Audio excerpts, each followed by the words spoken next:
All right, guys, I just got a message from a wholesaler that I've worked with in the past. We're about to go check out a property. It's got some fire damage. They sent me some photos, and we're gonna go see if we can make it work, see if we can reach a number that we're both happy with, and see if we can make a deal out of it. So let's go check it out. All right, guys, we are here.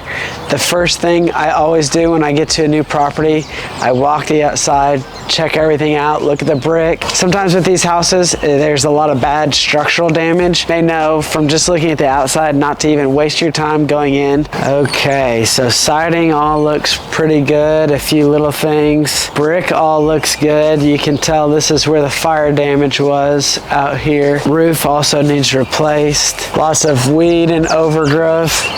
This siding is gonna need to be repaired. Hey, fighting right in front of me. Almost right into me. Let's go inside if we can. There was heat and air, so that's good. That means there's duct work, all that stuff that can be hopefully fixed and repaired. But it does look like we're gonna probably end up needing a new unit. All the brick looks really good. Front, back, sides, all looks really good. No structural movement, it looks like. Lots of fascia, soffit work. Okay, so no sheetrock anywhere. A little bit of electric work that they did. Electric all needs replaced. Definitely smells like a fire in here. Oh, this room's not bad.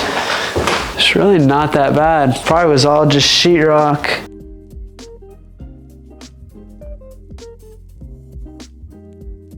So basically on this one, they've gotten a lot of the stuff torn out. That's very nice. That'll save us a lot of money. This tile looks pretty good, but we'll probably end up tearing all that out as well, just because we'll make it all fresh, new. We might end up changing the cabinet layout. No way we're gonna be able to find to match this tile. We're gonna need to run all new electric. At least the sheetrock is all off. We're not gonna have to worry about that. On the plumbing, we'll probably end up plumbing in new fixtures and all that. Plumbing under the house, we're gonna assume is probably good, just because somebody was living here. It doesn't look too bad in here. Wood floors, looks like a lot of them can be saved. So we'll end up refinishing all that.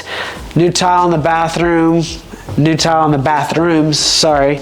And all new electric, heat and air, indoor, outdoor. It's also gonna need all new windows, looking at that. Basically looking at every little detail on the house. Looks like we're gonna be good on structural work here. Not a whole lot of wood framing work or anything like that. So now that we've looked at the property, seen what all work is gonna go into it, we're gonna head back to the office, run our numbers, see what we can end up paying for this property, making it profitable. Hopefully we can work a deal out. So let's head back to the office.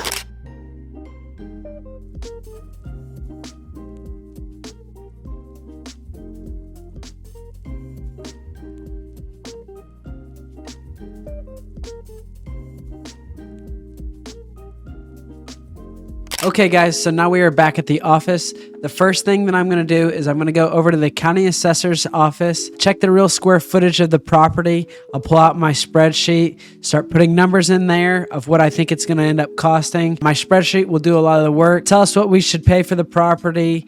It kind of has in there what I like to make on the properties and all that. I'll put this spreadsheet in the description below. That way you guys can use it for yourselves. Adjust numbers here and there. So here I am on the county assessor's page. I'll look at the drawings, make sure that they visually look like what they looked like when I was at the property. Make sure there's no funky add-ons. That way we're getting the property that we want. Sometimes square footages can be way off, especially whenever you're having chopped up funky houses, which when you're just getting started, I would not get into those type of properties. Stay with the cookie cutter ones, the ones that have lots of comps in the area, ones that kind of match the neighborhood and no funky add-ons. So stay away from those, at least until you get it under your belt of flipping properties, refinancing properties. Stay away from the funky stuff. It'll just get you into trouble. So on the county assessor's page, it says 1,288 square footage. That should be pretty close. Sometimes they're not exact. You can have a little bit of extra here and there,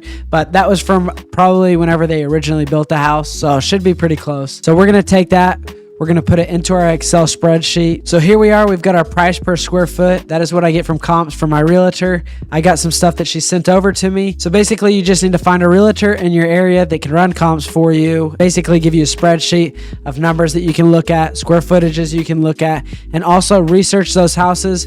Make sure they fit into what you're going to make the house look like. Similar type of house, same bedroom, same bathrooms, all that stuff. Make sure it's as close as possible. That way you can get to the closest after repair value, have a really good number of what to expect to make on the property. So my property is located around in this area. So I'm looking at properties as close as I can to my house. I try not to cross the main roads, not the highways, none of that stuff. Sometimes you have to, but you're trying to look for the most similar type of neighborhood. And a lot of the times that falls within those square miles and highways and all that stuff. So my property is around 1,300. So I'm looking for something preferably, I don't know, 1,500 to 1,100, somewhere in there, maybe a couple hundred square feet off. So looking at the list that she sent me, I like to look at the closed properties. Those are the ones I know have sold.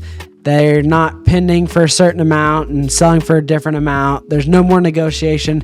That's it. So on these properties, I'm looking at the ones with the highest values first, because I want the highest value when I sell my property. And I know after I update my property, it's going to be like new condition. So it's most likely going to be very comparable with a lot of these properties. I'll also go back and double check their pictures, make sure that my property is going to be similar or nicer than their properties. So from this list, I've got 3 properties that I think are very good comparables. 2 are a 3-bed, 1 bath. 1 is a 3-bed, 2 bath. We've got this one right here. It sold for 144 square foot. Then we've got this other one that was 1,400 square foot. It ended up selling for 175 a square foot. And then we've got this other one right here that was a little bit over 1,500 square foot. It ended up selling for 181 a square foot. So now I'm going to go back, look at pictures if I can of these properties and see whether my house is going to be nicer, as nice, or not as nice as that property. So looking at these pictures, they've got hardwood floors. They've got new paint. The countertops are not great. It just doesn't look as good as my properties would. The floors are new paint, but the cabinets also aren't great. With this one, I know that I'm going to end up putting brand new cabinets, new roof, new everything on it. So I know that mine's going to be a higher level and a higher grade than this property. Looking at the map, this property is also just right down the street from my property. So very good comp on that one. Mine should hopefully sell for more per square foot.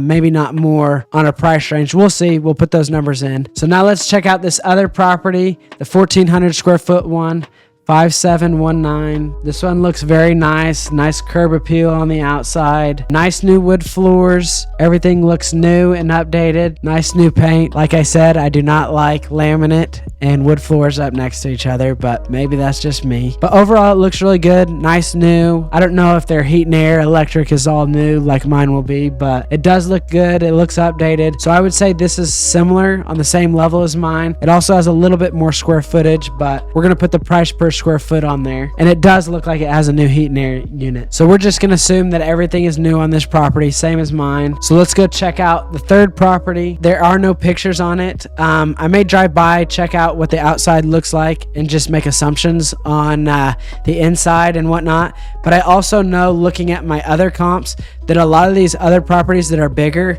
held a very high square footage price as well. So the average is about 166 for those 3 properties. So putting that into my Excel spreadsheet, 166, that gives us a estimated after repair value of about $214,000. The seller was wanting $115,000. So now, after looking at the property, I'm going to put in my budget of what I think everything's going to cost. I've got a lot of experience with this because we've done multiple houses. This is something that you'll start to learn along the way. Get contractors' bids, do all that stuff. Start to figure it out slowly and surely. You'll start getting contractors, start getting better prices, and really figuring out your way. I'm not planning to do carpets. So the plan is to end up saving all of those hardwood floors. Worst case scenario, if that front area does not have hardwood floors under that laminate, I'm going to end up putting carpet. That will end up costing me about $1,000. Labor and materials for that little area. On the wood floors, we're going to need to refinish everything. We're also going to have to end up putting new hardwoods where that fire happened in the master bedroom. So about 700 square foot of area times 2.5 of what my guy charges to refinish it is about $1,750. It'll probably end up being about another $1,500 to replace a lot of that wood floor and refinish that as well. So I'm going to estimate a budget of about $3,000. So that brings us to laminate. I'm gonna put 0 for that. Like I said, I don't like laminate and I don't like hardwoods next to each other. So on the tile, we'll end up tearing all that out that was in there, redoing the whole kitchen, the dining room, all the bathrooms. That will end up costing me about $7,000 to do all that. That'll be labor, materials, and everything. Tile refinishing, there's gonna be 0 on that. There's not gonna be any tile to refinish. It's all already torn off the walls in the bathrooms. So trim and cabinetry, that will end up costing us about $4,000. That'll be all the labor, all the trim, all the doors, everything. On the sheetrock, we'll probably end up spending about another $5,000. That will be all the sheetrock, texture, everything up, all the material, all that. On the interior paint, I think we pay around $350 a square foot. That'll cost us about $4,500 for the interior paint. That'll be start to finish, labor, materials, and everything. Exterior paint, my first thought on that is we'll probably end up redoing the siding. Maybe we can do something that we're not gonna need to paint, fixing a lot of that soffit. Might be easiest and cheapest to just do no paint on that and just redo all the siding, all the soffits, because there's not a whole lot. All the brick looked really good. There's a few spots where there's overspray. It's not bad. Maybe we can clean it off and get all the brick looking perfect, clean all the algae and all the growth off of it, and it'll look great. So we'll just go straight to siding and plywood. Siding, that'll probably cost us about $4,000 for all new material, all the labor to put it up. It's not a whole lot. A lot of soffit, fascia, but siding, there's not a whole lot of it. It needs a brand new roof. My roofer just did another roof around that same size. It'll probably cost us about $8,000 to re-roof that house. Gutters, we might put gutters on this house. That'll end up costing us about $1,500 if we did that. Windows, all the windows need replaced. There's not a whole lot, but that'll end up costing us about $5,000 labor and materials on that. There will be $0 hopefully on the structural work. You never know. There could be beams and whatnot all over the place under the crawl space, but everything felt very good. What I would recommend is going under, checking the crawl space and stuff like that. If you're new into this, you don't want to get into a can of worms that you're not prepared to take down. But on the exterior, everything looked great. No brick movement, nothing. So we're going to put 0 on structural. My heat and air is getting a little expensive. Hopefully they can save that ductwork, save me a little bit of money. But if not, that'll probably end up costing me about $16,000. All new material, all new ductwork, labor and everything. Hot water tank, that'll probably cost me about $1,000 buying the hot water tank, having my guy install it. Plumbing will end up costing us, I'd say probably about $4,000. New bathtubs, new fixtures, new everything, putting new stops on, making sure everything is holding water. Electrical, my guy charges me about $6.50 a square foot. The house is about 1,300 square foot, so that'll be about $8,500 in all new wiring and all that. But I'm also gonna need all new fixtures and everything. So I'm gonna put a budget of about $10,000 on my electrical. Fencing and all that, everything looked good. I'm gonna put $0 on that. I mean, might have a gate or whatnot to fix here and there, but I'm just gonna put $0 in that. On the concrete, I'm gonna put 0 for that. Doesn't look terrible, so we're gonna end up trying to leave all that. Landscape and dirt work, we might put some new plants, redo the garden. That'll probably cost us about $2,000 for labor and material. No problems with the garage. Hopefully it all works and everything. Might be a couple $100 to get everything fine-tuned and whatnot, but nothing to really stress about on that. Kitchen countertops, those will end up costing us probably about $30,000 to do all new countertops in the property, make it look very nice, new. These are what really step the bar up from some of the other new builds and new construction stuff. A lot of people like to put laminate here and there, at least in the bathrooms and whatnot. I like to put granite everywhere, a little bit more expensive, but gives you a nice higher end sell. Also gets you a higher premium on rental as well. And it's not a huge difference in cost. I'll put about $4,000 in the kitchen cabinetry. That's gonna be all new, everything installed as well. I'm putting $0 on the bathroom countertops because I kind of keep that price into the kitchen countertops just because I know about what we're spending on our properties that we're doing currently, and they're about the same square footage. So that's what I like to do. Bathroom cabinetry, that's gonna end up costing us probably about another $1,000 on top of the $4,000 cabinetry that we spent on the kitchen. Appliances, I just put $1,000 on all of mine. That gives them a dishwasher, maybe a microwave if we need it, and an oven. Dumpsters, we don't need a whole lot for this one. All the cleanout has already been done. So basically, I'm gonna put about $1,000 on that. That way we can have dumpsters in and out while we're fixing up the property. Extra scraps, extra materials get thrown in the trash. So on the cleanup, I'm gonna put about $500. That way we can have the house cleaned whenever we're done with the house.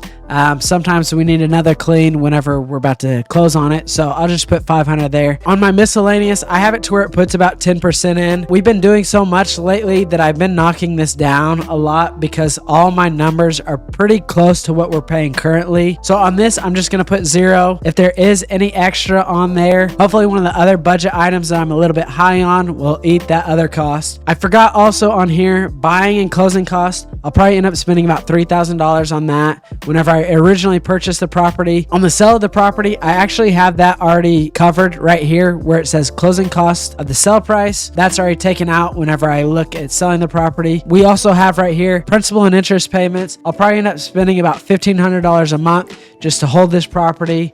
Might take us 4 months to do. So I'm just going to put 6,000 on that. So let's see where that took us on all these. So they wanted this property at 115,000. Let's say if we could sell it at 181 a square foot like that other property did. This down here shows me my ideal purchase price to make, I think, 50% of the remodel cost as a profit, which would be 43,000. That's closer to what I'd like to make on this property. So let's put in 78,000 right here. So that puts us at an after profit remodel of about 43,000. That's before we pay taxes or anything on this property. That's closer to what we would like to get it for. If I could get some of these numbers down, which I probably could get them down, maybe another 5 to maybe 10,000. We have a full budget of 86,000 on the remodel. So let's see if we were able to get some of these costs down. So basically our purchase price would be closer to 78,000. So let's say if we could get the tile work down to 5,000, trim and carpentry, we possibly could get it down to 3,000. Labor and materials, sheetrock, we could probably get that down to 4,000. Paint, not really much wiggle room on that. Exterior siding and plywood, we may be able to do that for 3,000.